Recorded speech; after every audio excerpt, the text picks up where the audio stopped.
भाई की चिट्ठी हाथ में लिए रितु उधेड़बुन में खड़ी थी। बड़ी प्यारी सी चिट्ठी थी और आग्रह भी इतना मधुर। इस रक्षाबंधन पर इकट्ठे होकर मनाएंगे, तुम अवश्य ही पहुंच जाना। उसकी शादी के 20 वर्षों तक आज तक उसके 3 भाइयों में से किसी ने कभी भी उससे ऐसा आग्रह नहीं किया था और वह तरस कर रह गई थी।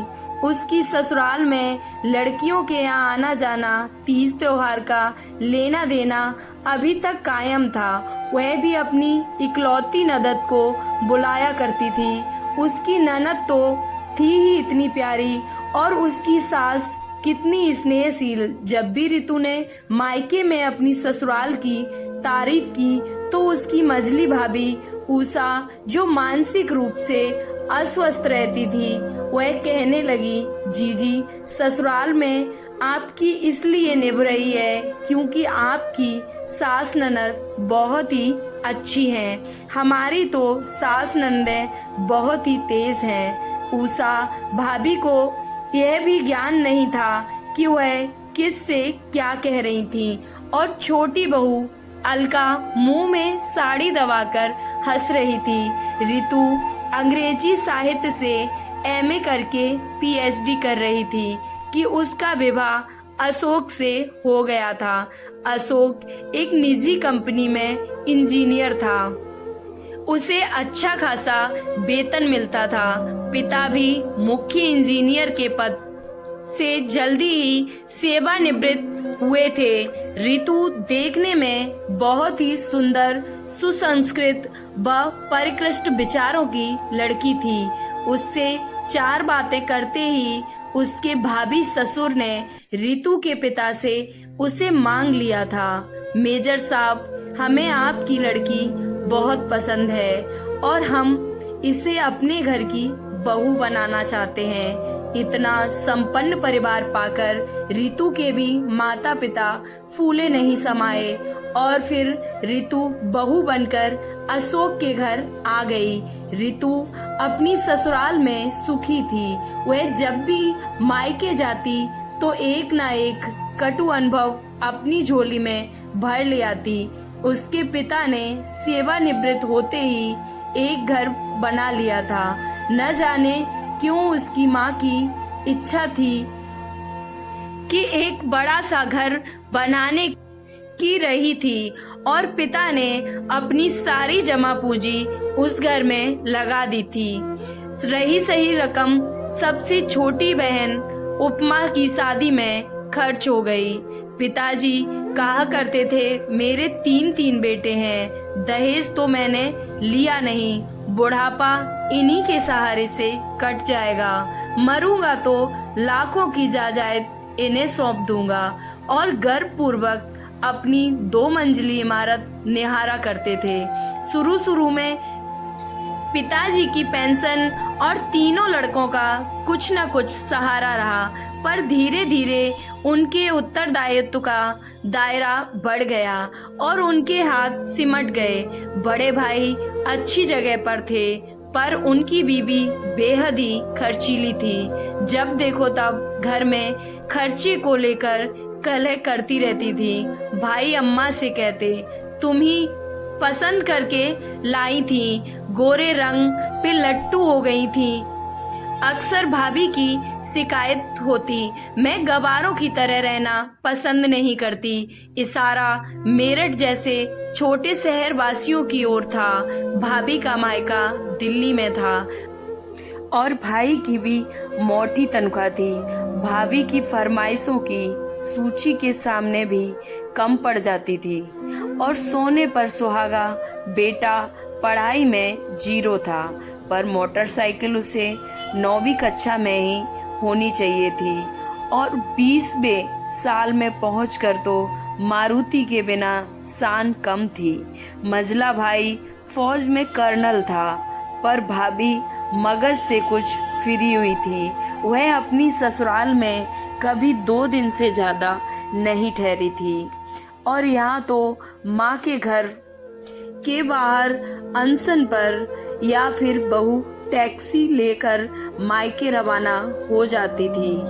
शुरू शुरू में बेटे का मन करता कि उसकी पत्नी माँ बाप की सेवा करे, सो कह सुनकर छुट्टियों में घर ले आता। पर आते ही घर में जो महाभारत होता था वह किसी और के घर में नहीं होता है। महाभारत छिड़ती तो माँ कहती, मेरी सेवा का ख्याल छोड़ दो, तू अपनी बीवी को अपने साथ ले जा। हताश भैया बिना खुला बोरिया बिस्तर ढोकर बस चल देते थे। 5-7 वर्ष प्रयत्न किया, फिर लगभग लाना ही छोड़ दिया। भाभी आती तो बस इतनी देर को मानो पड़ोसियों से मिलने आई हो। कसूर माँ का भी था, उनका परहेज उन्हें डरा देता।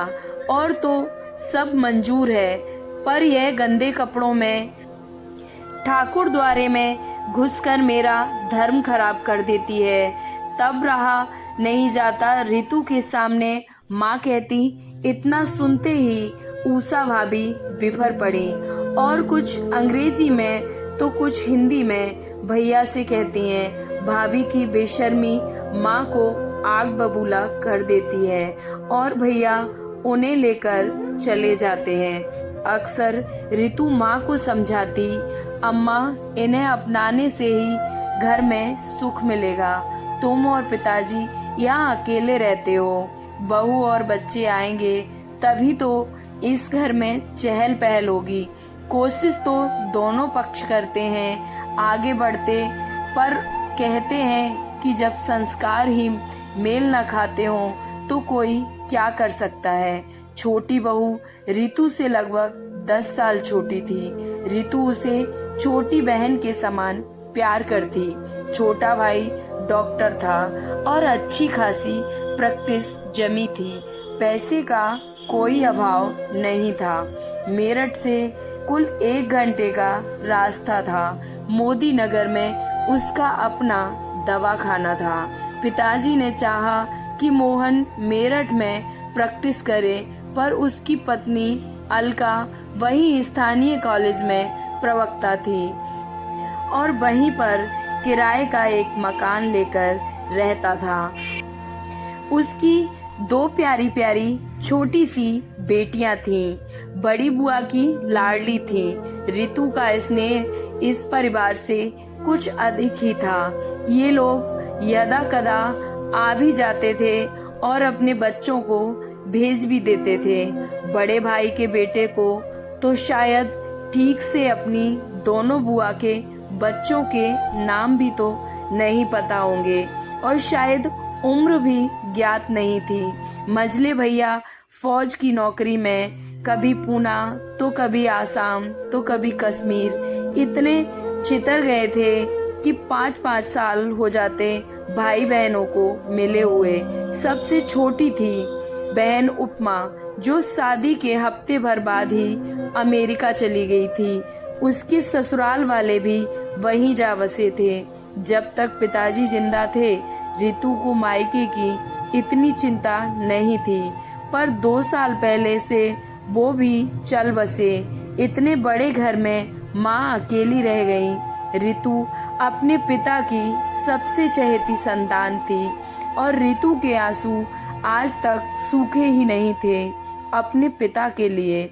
समय की रफ्तार ने माँ को एकांकी बना दिया और मोहन व अलका में दोनों अभूतपूर्व परिवर्तन ला दिया था। पैसा कमाने की अंधी भूख ने डॉक्टर मोहन का समय खा लिया था। 30 वर्ष की उम्र में ही सिर के सारे बाल पक गए थे। उधर अलका की बेटियों के लिए धन से खुशियां खरीदने की खातिर रुपयों की चिनाई कर रही थी। उसका तर्क था, अपनी बेटियों को संपन्न घर व योग्य वर दिलाने में कम से कम 5 से 10 लाख तो चाहिए ही है। डॉक्टरों के बेटे बेटी के विवाह में इतना खर्च आता है। अपने स्तर से अनुकूल बयाना यह दलील माँ को अरुचिकर लगती और ऋतु के कानों में शीशा उड़िल जाती थी। बेटी तो उसकी भी 2 हैं, पर उसने तो 5-10 लाख न जोड़े ना ही जोड़ेगी। वह हल्का से कहती, विवाह स्नेह बंधन है, व्यापार नहीं। बेटी के लिए घर वर खरीदना नहीं तलाशा जाता है। रितु आजकल सारा दिन चिंतित रहती थी। उसे बेचैन व छटपटाता देखकर अशोक व उसकी सास कहती, जाओ मेरठ हो आओ, पर वह कम से कम मेरठ जाती। पिछली बार जब वह गई तो उसने देखा कि 2 पीढ़ी से काम कर रही आया की लड़की सकू उसके पैरों के पास आकर बैठ गई थी। अम्मा ने ऊपर का हिस्सा किराए पर चढ़ा दिया था। 1000 रुपए वह अपने पिताजी की आधी पेंशन अम्मा के नियमित जीवन के लिए काफी थी, और अभाव था तो बस स्नेह का, बेल के फूलों की महक का, जो उस 4 दीवारी से रूठ गई थी। आया का परिवार वहीं गैराज में रहता था, वहीं उनका घर था। बूढ़ी आया तो मर गई थी, पर उसकी बेटी शकुंतला, दामाद कन्हैया अम्मा की सेवा टहल किया करते थे। यही दोनों अब अम्मा की आंख, कान, हाथ और पैर थे। सकू ने बताया, जीजी इस बार बड़े भैया गैराज खाली करने को कह गए थे।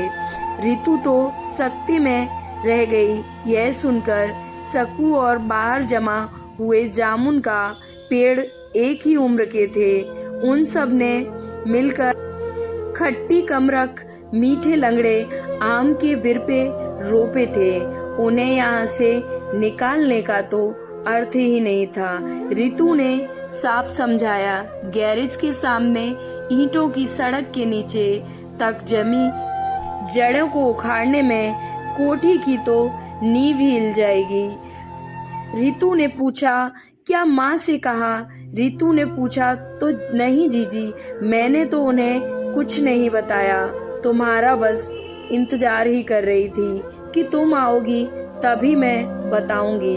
अच्छा, मैं बात करूंगी, आश्वासन दे दिया था। रितु ने बड़े भैया से जिक्र किया तो वो बोले, जानती हो 200 गज जमीन पर पैर फैलाए बैठे हैं ये लोग, हथिया लेंगे। माँ तो कुछ देखती ही नहीं है, नुकसान तो बस हमारा ही होगा। इतनी हमदर्दी जमीन के टुकड़े से है, और माँ के बचे खुचे जीवन के प्रति कितने उदासीन हैं ये लोग। रितु का मन फट गया। पिताजी के दुख में जब उपमा अमेरिका से आई थी तो चलते चलते उसने रो रो कर कहा था, देख लेना जीजी, हमारे भाई माँ के दिल पर बोझ ही बोझ डालेंगे। उपमा मुंह फट थी। जब भी अमेरिका से आती, भाई और भाभीियों से कहा सुनी उसकी हो ही जाती थी। पिताजी के जीते जी एक बार जब वह सपरिवार आई तो माँ ने उसे लाड प्यार से खूब सारे उपहारों से लाद दिया। सूटकेस में कपड़े सजाते हुए बड़े भाई व भाभी को माँ की दी साड़ी दिखाकर बोली, यह सिल्क की साड़ी देखकर मेरी सहेलियां तो जल ही जाएंगी। हाय, ये कितनी सुंदर है। पर बड़ी भाभी के मुख पर छिटक गई नफरत की बदली रितु ने तो देख ही ली थी, लेकिन भाई ने अचानक से कह दिया, माँ को चाहिए कि दिवाली की साड़ी सिर्फ अपनी बेटियों को ही ना देकर तीनों बहुओं को भी दिया करें। उपमा के हाथों से साड़ी गिरते गिरते बची। सहज होकर उसने कटाक्ष किया, तब तो माँ ने जो 3 हिस्सों में जेवर बांटा है, हमें भी वो मिलना चाहिए था। उपमा, बड़े भाई से ऐसे ही बात की जाती है क्या? रितु को हम सब ने डांट दिया था। बड़ा भाई भी छोटी बहन को माँ से मिली स्नेह गठरी पर तीर नहीं चलाता, और उपमा ने भी अच्छा खासा हंगामा खड़ा किया। बात माँ तक जाते जाते बची, वरना माँ बहुत गर्म मिजाज थी। हवाई अड्डे पर उपमा बहुत रोई थी। जीजी, माँ की याद आती है। और अभी कुछ दिन पहले उपमा की चिट्ठी ने तो रितु का तो सुख चैन ही छीन लिया था। उसमें लिखा था, जीजी पिछले साल की राखी और भैया दोस्त दोनों पर टीके भेजे पर किसी भाई ने जवाब नहीं दिया। माँ भी नहीं रही तो मैं वैसे ही विदेश में हूँ। मेरा बचपन, मेरा घर आंगन छिन गया है। तुम मेरी तरफ से माँ से कहना कि बराबर का हिस्सा नहीं, लेकिन एक कमरा और बाथरूम मेरे नाम जरूर लिख दें। मेरे तो ससुराल वाले भी घर और खेत बेचकर अमेरिका आ गए हैं। मैं नहीं चाहती कि भारत से मेरी जड़ें ही उखड़ जाएं। रितु जितनी बार ये चिट्ठी पढ़ती तो उतनी बार ही उसे बेचैनी हो उठती। वह जानती थी कि माँ चाहे अपनी बेटियों से कितना भी प्यार करे, पर वह जहाँ तक है कि पुश्तैनी मकान व पिता की संपत्ति का संबंध है, वहाँ उत्तराधिकारी उनके बेटे और पोते ही हैं। जायदाद में हिस्सा मांगने वाली बेटी अम्मा के समाज में नालायक समझी जाती हैं। पड़ोस वाली चाची तो कह रही थी, एक दिन से सदैव रितु से बातें करती थी। कैसा जमाना आ गया है। 20 नंबर वाले राजन बाबू की चारों बेटियों ने बाप से हिस्सा मांग लिया। यह भी नहीं सोचा था कि इकलौता भाई है, दिल का मरीज है और उसके 4 बच्चे हैं, और ये ऊपर से स्कूल के अध्यापक की तनख्वाह। बेचारा बाप के मकान के सहारे जिंदगी को गुजार रहा था।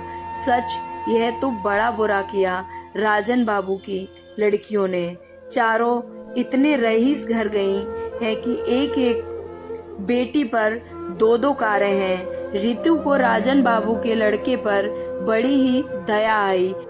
आखिर वह भी तो भाई के समान ही थे।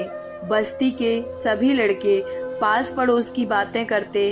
रितु को यह भी याद नहीं रहा कि दीमक तो घर में ही लग रही है। आखिर उसने मेरठ जाने का मन बना लिया। इलाहाबाद से मेरठ तक रितु बस ख्यालों में डूबती उतराती रही। सक्कू की बेटी, जो रितु की बेटी अनु की हम उम्र थी, उसने अनु से कहा था, अनु पता है मंजली उषा भाभी क्या कहती थी बड़ी ननद अपनी माँ को इसलिए मक्खन लगा रही हैं कि बेटे बहुओं का पत्ता साफ करके यह कोठी हजम कर जाए। अनु नौकरों की बात न सुनने की होती है और न ही विश्वास करने योग्य। रितु ने अपनी बेटी के मुख से सुनी बात पर उसको डांटा था। उषा भाभी फौजी की पत्नी होकर मक्खन की लिपाई से आगे सोच ही क्या सकती हैं। रितु का मन आक्रोश से भर गया, पर कहते हैं ना कि बिना आग के धुआं नहीं उठता। लेकिन अवश्य कुछ तो सुलग रहा था इस घर में। उपमा की चिट्ठी तो इस आग में घी डालने का बस काम करेगी। और माँ बराबर रितु से कहती है, बैठकर इस घर के हिस्से बंटवा जा, तेरे भाई बहन तो किसी काम के नहीं है। उधर अशोक की हिदायत कि मायके बालों के जमीन जायदाद के बीच में रितु तुम मत पड़ना, वरना तुम्हारा मेरठ आना जाना बंद कर दूंगा। क्या करें क्या ना करें, रितु बस यही सोच रही थी। मेरठ पहुंची तो मन खुशी से भर गया। स्टेशन पर भाई भाभियां, भतीजे भतीजियां सभी आए थे। उपमा होती तो पूछ लेती, क्या मामला है, आज गाड़ी में पेट्रोल क्या माँ ने डलवाया है, वरना इतनी मेहरबानी कैसे। पर रितु उस स्नेह की छाया में तृप्त हो गई। आज पहली बार पिताजी के बिना घर घर जैसा लग रहा था। थके हारे बुढ़ापे के सहारे की जगह नहीं, खूब फल मिठाइयाँ और बरसों से संभाल कर रखी माँ की कटहली क्रॉकरी से खाने की मेज सजी हुई थी। उपमा की राखी भी थी, मेरठ के पते पर पहुंच गई थी। रात को सबके सोने के बाद अम्मा चुपके से रितु को उठाकर अपनी पूजा की कोठरी में ले गईं। घर के बंटवारे की चिंता माँ को सोने नहीं दे रही थी। पूजा घर में माँ ने एक प्रस्ताव बनाकर कागज पर लिखा था। उसे देखकर रितु को तो जैसे बिच्छू ने डंक मार दिया हो। यह क्या माँ, 3 की जगह बराबर 5 हिस्से? नहीं नहीं, मुझे तुम्हारी संपत्ति का कोई हिस्सा नहीं चाहिए माँ। अशोक क्या कहेंगे? मेरे ससुर ने अपने ताऊ से करोड़ों की भागीदारी में भी कुछ नहीं कहा। उन्होंने उन्हें मकान का बाहरी हिस्सा दिया, वे उसी में रहते हैं। सेवानिवृत्त होने तक हम सब उसी में रहेंगे। लेकिन रितु का चेहरा अब फक पड़ गया। तब तो पगली भाभी की बात ठीक निकली। नहीं माँ, इसे तुम बेटों में ही बांटो। मुझसे ही मान लेगी और मुझसे ही सीधे मुंह बात तक नहीं करेंगी। जो भी हो, वे भी तुम्हारी वंशज है माँ। हाँ, चाहो तो उपमा को और रितु से उपमा की चिट्ठी के अंश माँ को सुना दिए। ठीक है बेटी, माँ से नहीं मांगोगी तो किससे मांगोगी? रात भर माँ और रितु यादों की यमुना गंगा में बस तैरती रहीं। पिताजी को याद कर दोनों रोती रहीं। अपनी शादी से आज तक के खट्टे मीठे अनुभव को याद करते करते कब वो भोर हो गई पता ही नहीं चला। पाँव फटने से पहले रितु ने बंटवारे के कागजों का रुख मोड़ दिया था। उपमा के लिए बाहर का एक कमरा व बरामदा तथा शेष पूरा घर, दिल्ली की जमीन तीनों भाई में बट गई। लेकिन माँ तो माँ होती है। माँ ने पूछा, और तू क्या लेगी? मुझे कुछ नहीं चाहिए माँ, मुझे तो बस तुम्हारी ये गोद मिली रहे। और माँ, मैं चाहती हूँ कि जब मेरी बेटियों का ब्याह हो और औरतें मंगलाचार गाएं तो मेरे घर की दहलीज पर भाई भाभी भतीजे भतीजियों की बारात लग जाए और मैं औरतों की टोली में बैठकर गा सकूं, मत बरसो इंदर राजा जी, मेरी माँ का जया भीजे। अगले दिन राखी टीके से पहले भाई ने रितु से अपना हिस्सा न मांगने वाले कानूनी दस्तावेज पर दस्तखत कर दिए। दस्तखत करते हुए उसे कहीं से एक राहत भरी गहरी सांस सुनाई पड़ी। तीनों भाभियों ने राखी के उपलक्ष्य में रितु को सुंदर साड़ियां भेंट की। उपमा की राखी भी रितु ने ही बांधी थी। उपमा के हिस्से वाली बात माँ बेटी छिपा गई थी, इस डर से कि कहीं विदेशी बहन के भेजे स्नेह के धागे तिरस्कृत ना हो जाए। कहानी कैसी लगी और अगर अच्छी लगी तो कमेंट बॉक्स में जय श्री कृष्णा जरूर लिखें।